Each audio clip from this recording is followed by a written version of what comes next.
Hello guys කෝමද අද මම මේ කතා කරට යන්නේ මේ හාඩ් ඩිස්ක එක 100% රන්නන ශුව එක ගැන. ඒකැන මේක ගොඩක් අයට දීනවා මගේකෙත් මම මේක දැම මේ වීඩිය කරන මගේ පරණ මැසින් එකෙන් මගේ පරණ මැසින් එකතත් මේ හාඩ් ඩිස්ක වලට පෙන ඇති 100% රන්නවා රීෆ්‍රෙෂ් කරලා ගත්තත් ඒක වෙනසක් වෙන්නේ මොකද මෙහෙවුනම හාඩ් ඩිස්ක එක කිසිම වැඩක් කරන්න බෑ ඩේටා ට්‍රාන්ස්ෆර් කරගන්න බෑ හරි ස්ලෝ ගොඩක් දේවල් ස්ලෝ අපි බලමු මේක කොහොමද කරගන්නේ කියලා එහෙනම්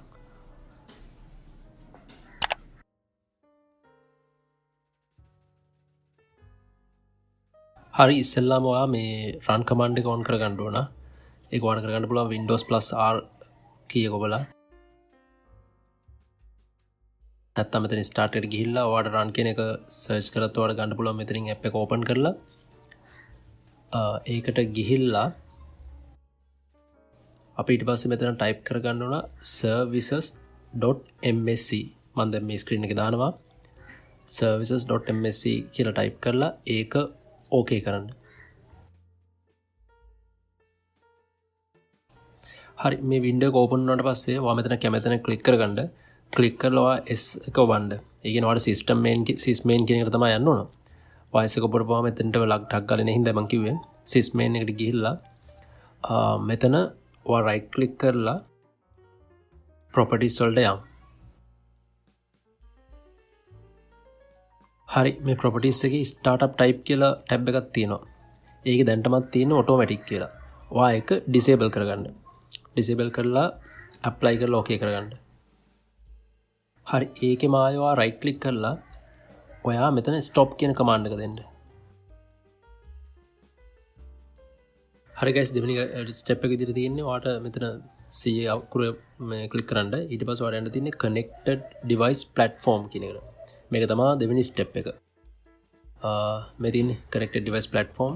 මෙතන අපි right click කරලා ඉස්සෙල්ලාම මේක stop කරන් ඉමු.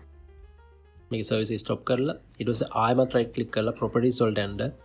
properties වලට ගිහිල්ලා මේකේ තරකන් startup type එකේදී automatic delete start කියලා එකක් තියෙන්නේ. එතනවා click කරලා මේකත් disable දෙන්න.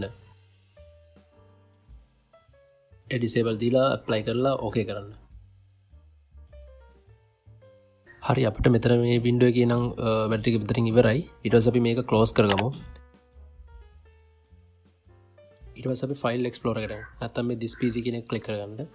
එතනට ගියාම සාමාන්‍ය ඔයගොල්ලන්ගේ Windows OS එක තියෙන ඩිස්ක් එකට යන්න. සාමාන්‍ය දැන් ගොඩක් අය තියෙන local disk C එක. එතනට ගිහිල්ලා අපි right click කරලා properties වලට යමු.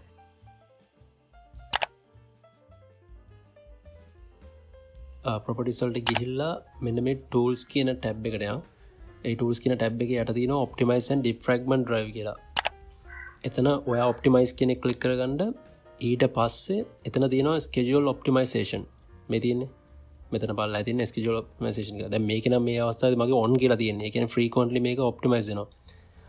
මේකත් හේතුවක් වෙන සමහරවිට ඔයා වැඩ කරන්න පටන් ගද්දී disk එක 100% run වෙනවා. මොකද මේ check එක වෙන හින්දා මේක ඔයා change settings දීලා මෙතන run on schedule කියන එක off කරගන්න. ඊට පස්සේ okay දෙන්න. ඒ ඕකේ දීලා මේක ක්ලෝස් කරගන්න. හරි අපි මේ වින්ඩෝ එකත් ක්ලෝස් කරගත්තට පස්සේ අපි යන් මෙතන මේ Windows update වලට.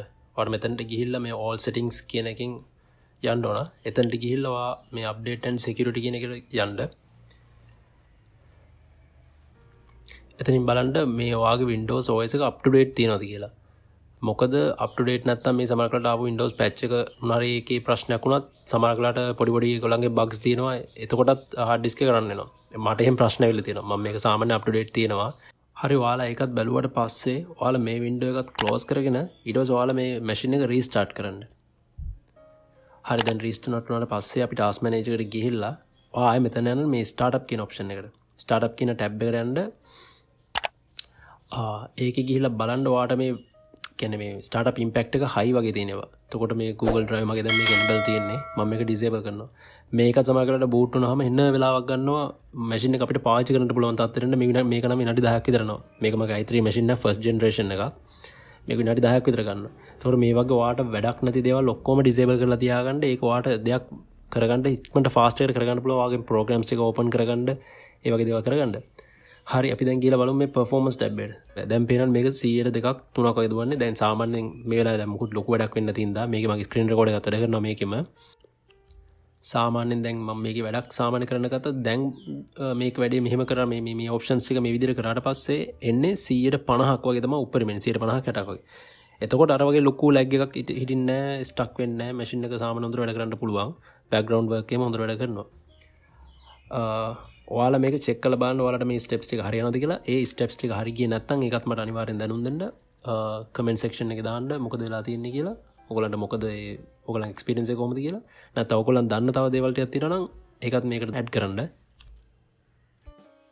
ඔයාලගේ මැෂින් එක තව ස්මූත් තියාගන්න ස්පීඩ් අප් කරගන්න පුළුවන් තව යුටිලිටි සොෆ්ට්වෙයාර් එකක් තියෙනවා Glary Utilities කියලා. ඒක ගැන මම සම්පූර්ණ වීඩියෝ කරන් ඉන්න next වීඩියෝ එකෙන්. හරි guys එහෙනම් next වීඩියෝ එකෙන් අපි හම්බෙමු. එතකන් stay tuned.